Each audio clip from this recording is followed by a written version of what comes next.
వేటు ఎస్ఎంఎస్లో మనం ఒక న్యూస్ చూస్తూ ఉన్నాం. వీటిని మీరు రోజు వాడుతున్నారా అంటూ.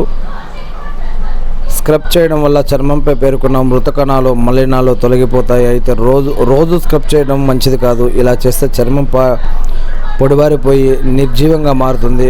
కాబట్టి వారానికి 2-3 సార్లు మాత్రమే స్క్రబ్ చేయాలంటున్నారు. ఇక రెండవది, వాటర్ ప్రూఫ్ మాస్కరాను రోజు ఉపయోగించడం వల్ల అది కనుబొమ్మల్లో ఉండే సహజ సిద్ధమైన తేమని హరించడమే కాకుండా అవి పొడిబారిపోయేలా కూడా చేస్తుంది. ఇక మూడవది, పొడిబారిన కురుల గురించి. ఇక నాలుగవది, కురులు ఒత్తిడిగా ఆరోగ్యంగా ఉండాలనే ఉద్దేశంతో ప్రోటీన్ అధికంగా ఉన్న ఉత్పత్తుల గురించి, తలస్నానం గురించి, మేకప్ గురించి. ఇవే కాకుండా heavy contouring, petroleum jellies, medicated lip balms, ఇంకా ఇలాంటి అనేక విషయాల గురించి ఇక్కడ సలహా ఇస్తున్నారు. చూడండి.